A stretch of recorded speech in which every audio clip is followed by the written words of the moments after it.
on to the press, and we're reaching you live from the nation's capital, Abuja. We've now been joined by our guest, engineer Toba Owojaiye, who will help us analyze on most of the top stories we've read out to you earlier. And this is also the segment where our phone lines are now open for you to call in and join the conversation as it progresses this morning. How are you doing, Engineer Toba? Thank you very much. We are doing our best to cope with the state of the country. Talking about the state of the country, I think it's a lot right now. And there's this story on the front page of The Guardian that I just couldn't take my eyes off. It says pro-masses bills stall at National Assembly as political motions get priority. And there's this picture stories that says anti-hardship bill. This isn't too big for the House. Isn't this too big for the House? That's what they say, the anti-hardship bill. Now, Nigerians are going through a lot, and it may seem as though the government is not even doing anything about it.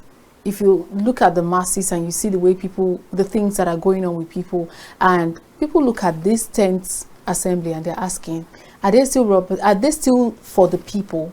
You know, when they were being elected, there were lots of noise being made, like, oh, let's pick our own people, let's pick people from this particular party, let's pick people that are going to represent us. But they are now sitting on those chairs representing people, but we no longer hear their voices.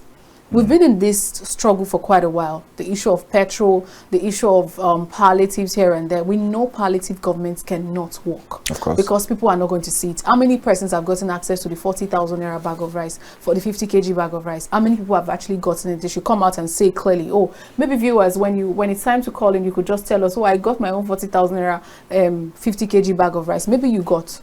But I just want to know if anybody really got it. And the trucks of rice that was being shared, how many people really got it? I really want to know, because thank God our phone lines are now open, so we can know if the palliative is even, making any effort to cushion anything at all. But when we talk about other bills, look at the national anthem. In seconds, let me not call it seconds, so it doesn't look like I'm exaggerating, but I want you to understand the speed at which that moved, compared to anything that nobody's even raising concerns about, so far so good, oh, this is what is going to happen now, we know this is what the government has done, but what are our legislators doing? Okay. They seem to be majoring on the minor and minoring on the major. What's your take on all of this? Yes, on national anthem bill, it has almost no effect on the country. It has no effect on them so that's a bill that they can pass without any struggle. Whoever agreed on it, whoever didn't agree on it. They know that it's not a plus or minus for us, really. So I don't, but let's pick some of the bills, the bill to reduce inflation.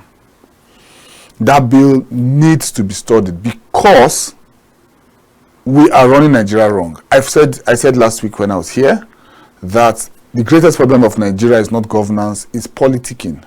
Politicking is what is killing us, which is why we believe that when we choose people, when they get to the Senate or House of Assembly, they will act different. But we have now seen that no matter the party they are chosen from, once they get to that position, they become a caucus. They forget their parties, they forget the ethos or the people that voted them, and they act as one. This is what we have seen. Okay, so what needs to be fixed is the fact that we always tinker with the factors of production, and that's where we get it wrong. Palliative is a tinkering with the factors of production. We have land, we have capital, we have labor. These are things we shouldn't touch. These are the things that will drive policy. These are the things that will make you want to come and invest or not invest. Let me give you an example. I want to come to Nigeria, but somebody in that same business is getting 100% waiver of taxes. So how do I come in to compete with that person? Next, that person goes to a community and gets a waiver of land. And that's how they monopolize. So when you call me to that game, I can't come there because I'm coming with foreign investment, with cash. And a businessman doesn't emotionally think. He says, this man already has an undue advantage in this field, I will stay away. This is why for a whole year, 26 states couldn't pick any foreign direct investment, not a single dollar. because there is no playing field for players to look that if I enter this game, I can play well. Many of our boys now have resorted to playing Naija Bet. Why? Because they know the outcome of the matches are not rigged. You are the one that chose that Arsenal will beat another team 7-0, for example. So if you don't beat them 7-0, you lost money, but you know you took this choice. You know you are fairly treated. So most of our bills should reflect more, instead of giving people undue advantage. You can't tell me as a businessman that I shouldn't store my produce. That is why I had a warehouse. That's why I incorporated a storage company. I have the rights to store my products for as long, even if all of them get spoiled in my warehouse, I have a right to store them. So what Nigeria needs to do is not to force the man who stored his food to force his food out. It's not to force the man who bought food, who bought Brazilian hair for 20,000 and she's selling it for 60,000. There are clients that will buy from her and there are clients that won't buy. This is why we must understand a free market economy. I went to an event yesterday and Coke that I buy for 500 or 400, I bought it for 1,000. I turned back and said, I'm not buying it. But there was no other shop around that place. So after 10 minutes I walked back and I paid. So what we need to understand as a country is that some of these bills are not the most free and fair for a market. There's not really a way you can curb inflation by a bill. What we need to fix, that we have not fixed, is our production. What we have not fixed is our fairness. What we have not fixed is our policies. There's $17 trillion. Let me say it again. $17 trillion lying on zero interest globally. Why? The rich man doesn't want to risk his money. It's better he has that $17 trillion gaining $0 for him than for him to lose the 17 trillion. They would look at the business, they would look at the economy. How stable is it? How undisturbed by the government is it? How far away from terrorism and threats is this business? Which is why Dangote prefers to put his refinery in Lagos than in another place. These are business decisions. We need brighter people in the Senate and House of Assembly. I'm sorry to say. Because you mentioned that we need brighter people in the Senate and National Assembly, the question is, what do you make of Akpabio's led Senate? You know, there's a statement that says he lacks clear legislative objective. What's your take on his leadership? No, my greatest problem with him is his reckless statements. Is he able to manage his house? He's been able to manage his house. But his reckless statements, Nigerians, anywhere you see food, you should eat. That should even come out as a joke, as a statement from even his houseboy. He's the same person that came out to say, let the poor breathe. Yes, let the poor breathe. See, some of these things, you should understand that people are going through a lot. So I dashed a man 500 naira last week in Kaduna, and the guy was idolizing me for 500 naira. You know, when Akpabio says anywhere you see food, eat, it simply means that he's telling you that the untold hardship is still coming up. The hardship is coming. It's going to be bad. So wherever you just find it, it means you're giving people the leverage to even go and steal, if possible. Anywhere you see somebody's food, even if possible, just eat it. You are diminishing hope, which I'm saying. This is where working against what they. Yes, you've told us renewed hope. That statement is demolishing hope. You're telling us that anywhere we see food, we should eat because we will not see food in the evening. So these are the matters that we need to look in. We need to look into better people, more competent people who understand economy, who understand the right bills to sponsor. I can give you 12 bills to sponsor that will change Nigeria. We are just playing around with bills that are just jokes in themselves. These are the issues we have on ground. Away from the things he says, what about the fact that people think he lacks the clear-cut legislative agenda to move the 10th Senate any forward? Rather, he's just there acting the rubber stamp that people think that they are. See, his role is not to bring bills. That's not his role. That's why we brought 100 And but they ought to have a legislative agenda. yes, I understand that. But that's why we have 109 other senators from 108 other senatorial zones apart from him. They are supposed to represent their areas. In Kaduna State, 2 of our senators have pushed for 2 more schools to federal schools to be built, a medical school. In my own state where I'm coming from, they're pushing. See, it is the work of the senators. I don't know how to pander. I don't know how to do this. Let's just find who to blame. It is the work of the senators. If you didn't have a bill for your people, you shouldn't have come out for this election. It is your work. Don't tell us your committee you are heading. We brought you there not to head a committee. We brought you there to represent 1/3 of a state. Look for things you can push for in the state. Push for a university. Push for a school. Push for a medical center. Push for healthcare. Push for education. These are things you should push for. And other senators are pushing for it. Did you also hear about the one that is currently being pushed? The push for Olamide Tinubu University. Yes, something must be named after every president. It's supposed to be for a heritage of languages, a school for languages. And I somehow agree with it. Because at this time, the question is the timeliness. There is no time that there are people who come and school in that place from outside Nigeria. I was at an event yesterday in the villa, and they were bringing in people from diaspora who are great intellectuals, who had accomplished, some basketball coaches, some listed in the top 100 richest people in America, who are longing to get Nigerian citizenship, not because of money, because they just felt this is back home. Some of them cannot speak their languages now. Some of them got a traditional title over the weekend in their place and were even in tears. So people's needs are different.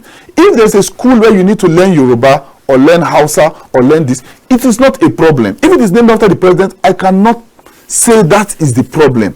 My problem is that it has not changed the hunger on ground. Perfect. Let us not move from the majors. That in itself is not a problem. The problem is that the policies we are running, the body language of our expense is not working for the people. We are still back. We will not go to Dangote. We are doing our best to run away from that matter. But we are hearing that they are trying to sue themselves to court for 100 billion. They are definitely going to go there. They are claiming that they are not. He's not suing anybody. There is a power play here. Dangote has now moved in the last 3 weeks to become the 25th in the first 50 richest in the world, which he had dropped. He's now worth 25 billion. He had dropped to 14 billion as at last year. So how is our currency devaluing and he is moving forward as our biggest businessman? These are matters that need to be discussed. We need to have more players in this industry. We need to hold on to our monopolies that we have presently and force them to pay more taxes. So what do you think so far of President Bola Ahmed Tinubu's leadership style?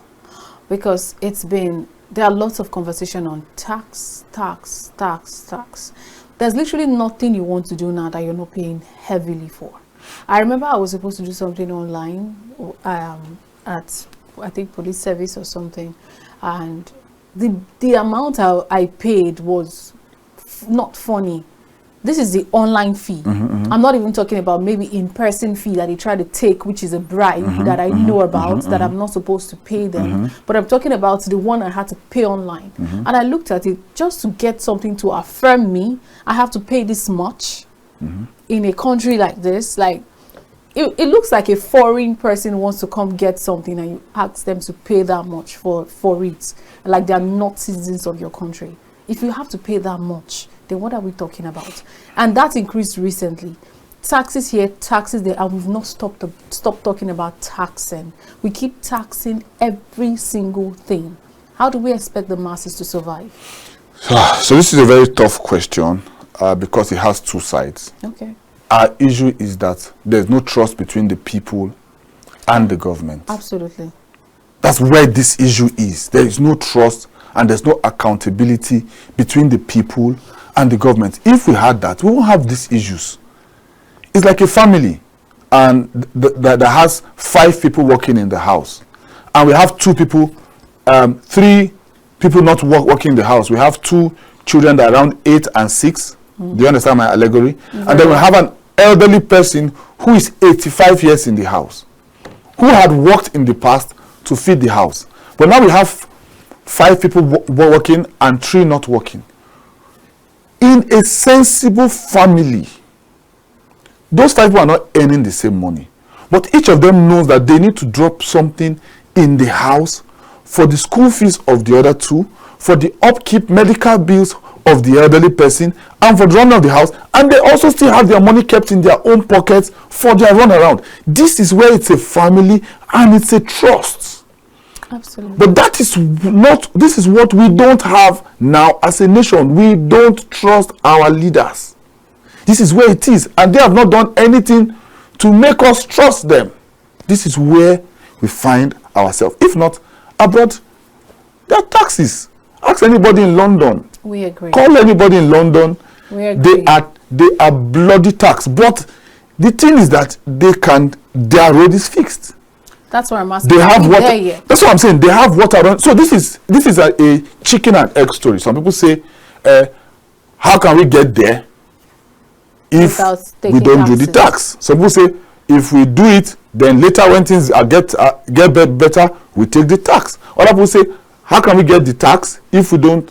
How can we get there if we don't do the tax? So it's a chicken and egg thing. In my opinion, for a third world country, we should be less tax. Even if you say you should tax the rich run all the businesses that the poor benefit from.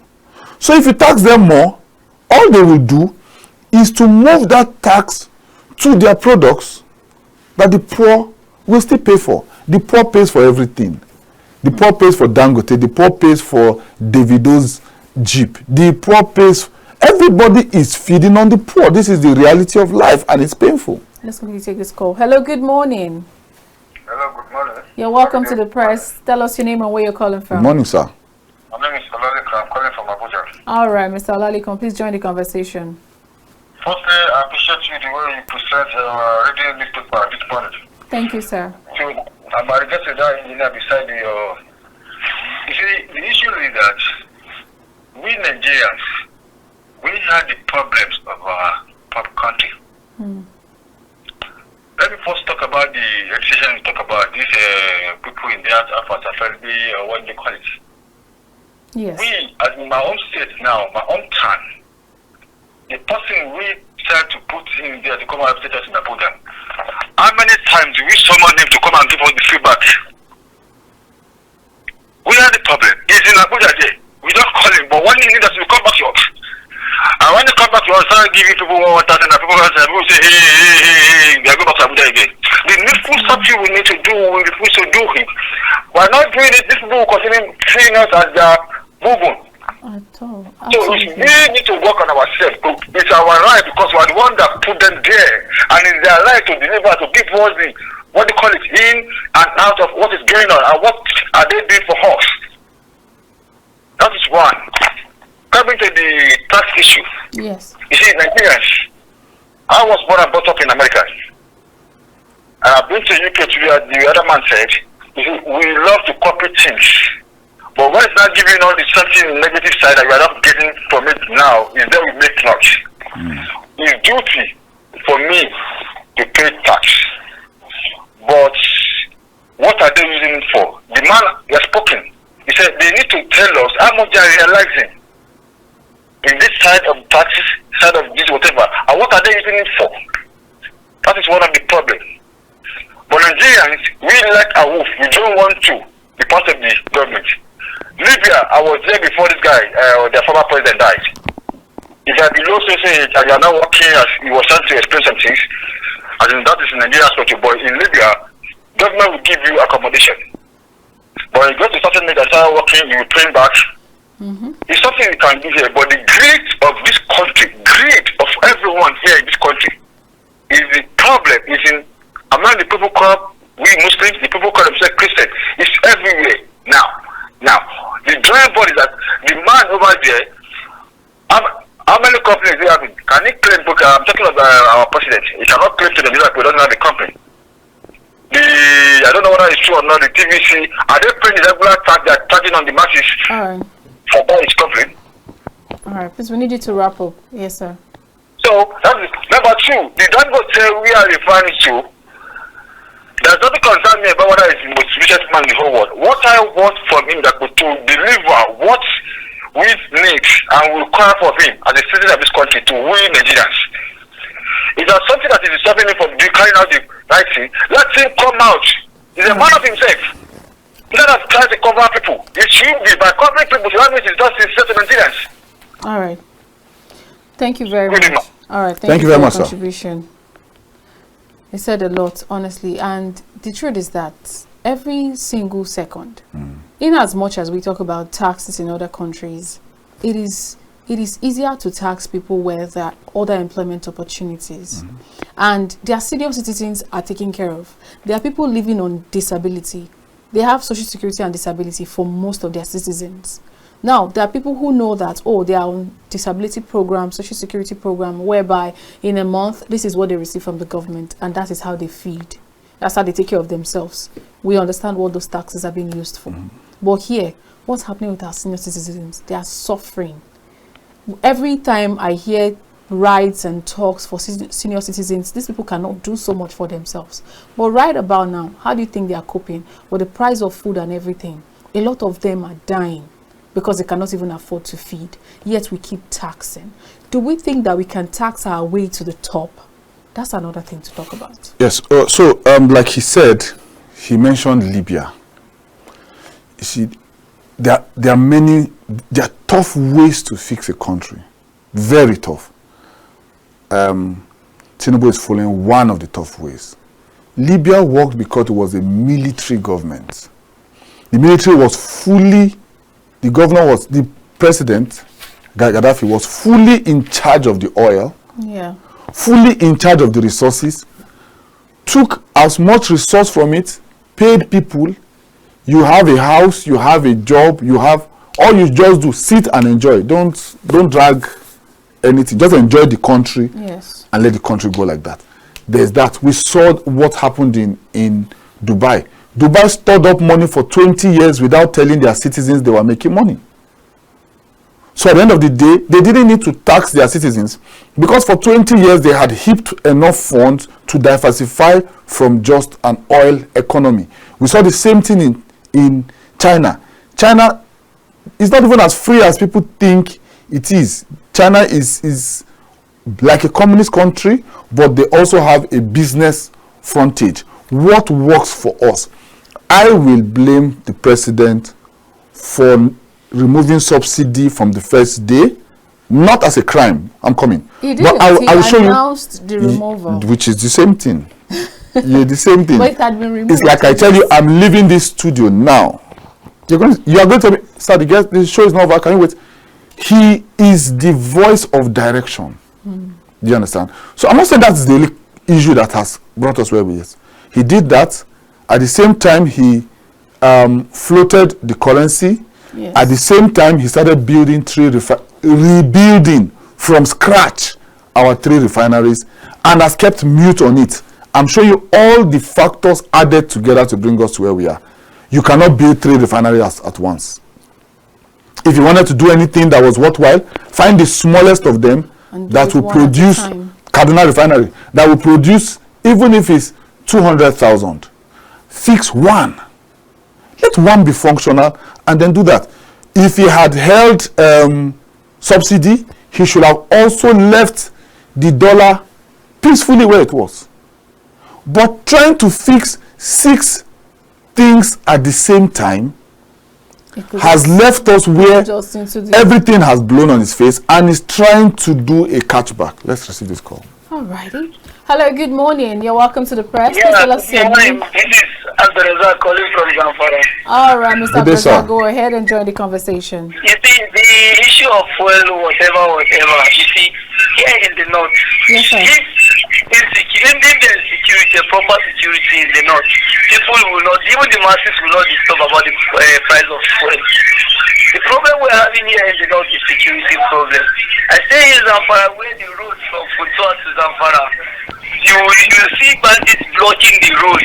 Despite the army whatever on the roadside, you see people were those bandits blocking road 3 times a day. Every day, in fact, it's become everyday stuff that they have to block the road. So there is no business, no farm, whatever. So if there is this so if there is security and everybody can go to farm, there is enough food for the masses. The fuel price, whatever the government wants to do, they can do, and the masses will not even disturb. But now you are increasing the price, inflating price to everything. Now the masses cannot go to farm, the masses cannot enjoy anything at all in Nigeria. Now everything for the masses now has become things for the rich, not Gary, not even this that a poor man can go and buy that of, not even Meshai. Everything has become big man food. No more food for poor man again in Nigeria. Thank you. God bless you. God bless you. Thank you so much. I would love to comment on what he said. And you see, this is why I'm glad that we are on a station that has coverage around the nation. This is the reality of Zamfara. And this is the reality of a lot of states. People don't understand that our basic challenge, the why food is increasing in price, is not even dollar. Of course. Is that people can't farm. Of course. I'm married to a thief, beautiful lady. Her mother-in-law told me that if you go to their village, the whole village has exited, and herdsmen have taken over their village and are living in their village. So all of them that used to farm, they used to farm and have over 400 trailers leave their village averagely per day in each season, carrying different food produce per time. Now remove 400 trucks and you've now moved most of those people to IDP camps. Instead of them being part of the productive part of the sector, they are now part of the consumers and dependents. So people who are producing for us are now in IDP camps. This is the reality on ground that most people in the urban areas are not understanding. The president cannot wipe out these things immediately. Ask him, go to Zamfara. I've been there more than 3-4 times. See, you'll be on a journey, you'll be praying for your life. It is in this same Nigeria. So our needs are different, the problems are different. The president has taken on military, they have gone to some places, they've been able to clear some states, but Zamfara and Niger are the basic hot belts now that have not been fully flushed out. And when they are, we would see more production. Once people get food, the food inflation is higher than any other inflation. Check your data. It has not multiplied by 2. Check many of the other things. They have not multiplied by 2 or times 3. Food has been the largest inflation because it is driven by insecurity. These are matters that have to be fixed. And I want to commend the president a bit on that, but they need to work harder. They need to look like they are fixing this problem. They are not looking like this. There's too much comfort. I see events taking place day and night for elite, Transcorp. You are spending I saw a hall in Nigeria for 2 days to use the hall. In this Abuja, the hall is 48 million. And every day the hall is being used. Hello. What are these elite events we are having? Most of them sponsored by government. Government shouldn't be sponsoring these things. These are the problems we have on ground now. You know, everybody wakes up and says, I have a dream that one day this is going to be better. Do you ever have a dream that one day insecurity is going to end in this country? Because it's been over almost 2 decades. Insecurity is about the hardest thing to end. Look at Afghanistan. Does it ever get to end? Yes, it can. Look at Afghanistan. Look at Iraq. See, the people in those areas must get fed up with it. See, even this our corruption that we are saying. Why is it taking so long? We are petting it because we are petting it because of our religious differences. We are petting it because of our tribal differences. We are petting it because our elites are benefiting from it and are settling the brilliant people around them. They don't help them enough. They just give them a stipend, they help them pay rent, they give them 5,000 naira, 20,000 naira. so that they do not fight them, and they in turn face the masses and anybody fighting them.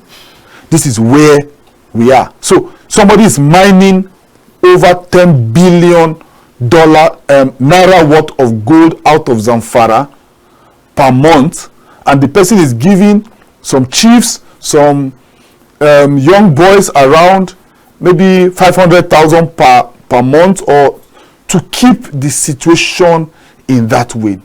This banditry is not just banditry in Zamfara. There is mining going on.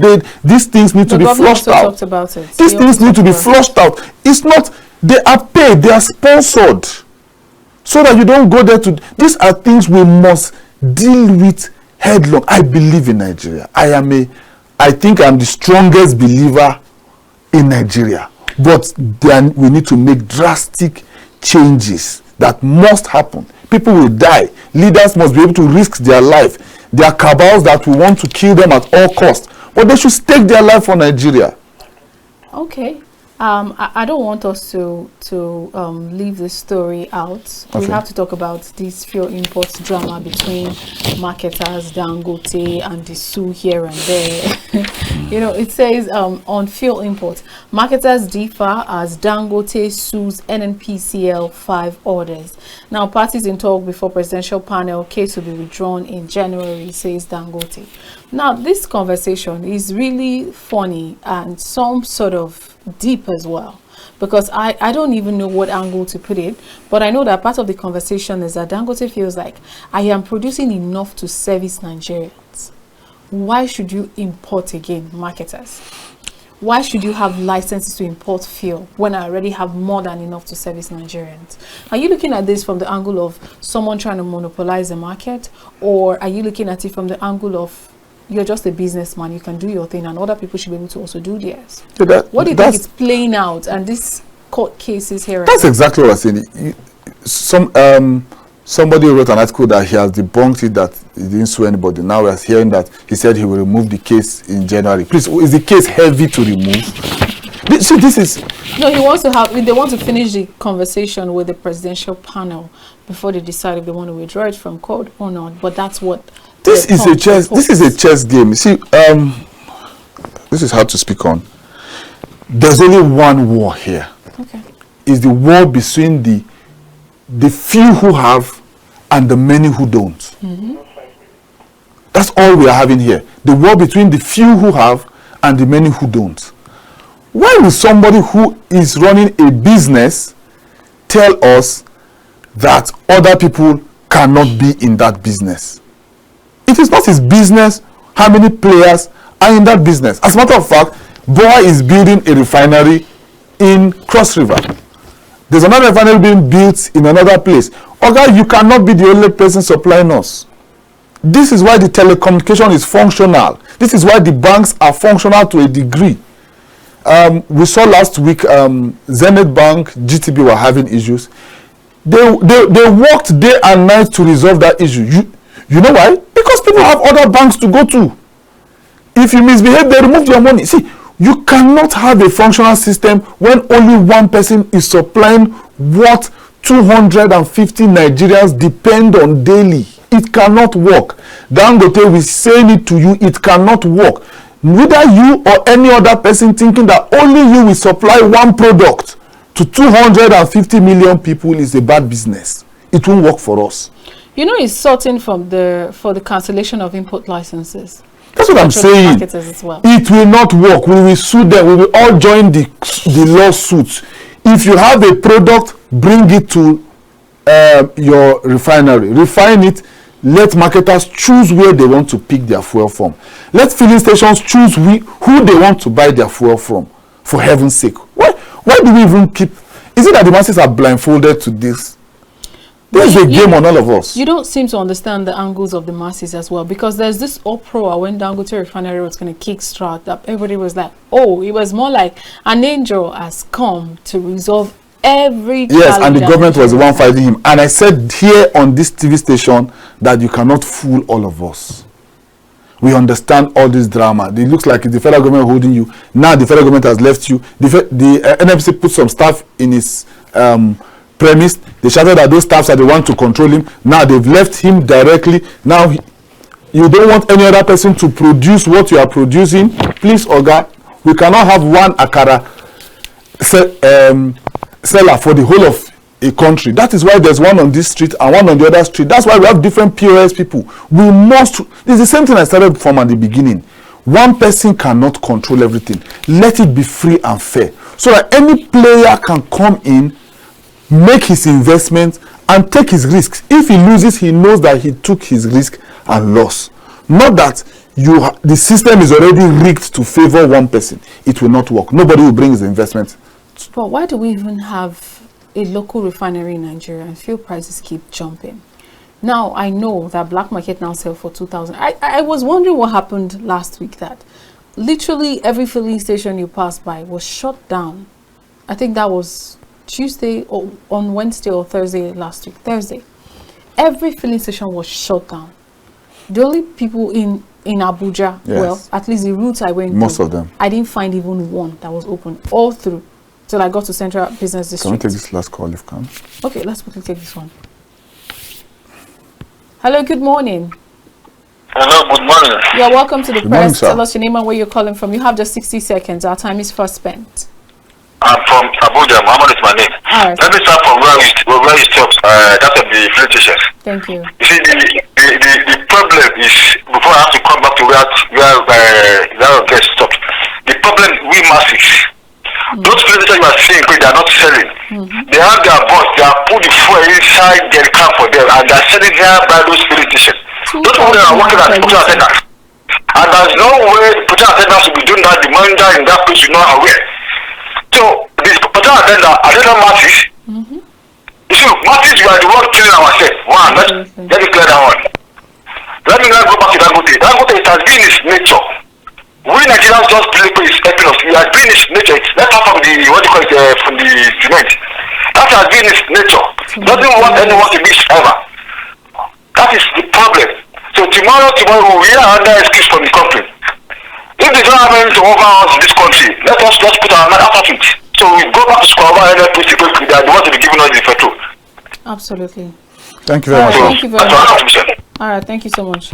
I'll just let you land on your thoughts because we just have 2 more minutes to wrap up. Yeah, we're through. What I would love to say to Nigerian, to the masses, is to try to understand this game. Understand that everybody, you see, I said it in a meeting yesterday, everybody makes their money off the masses.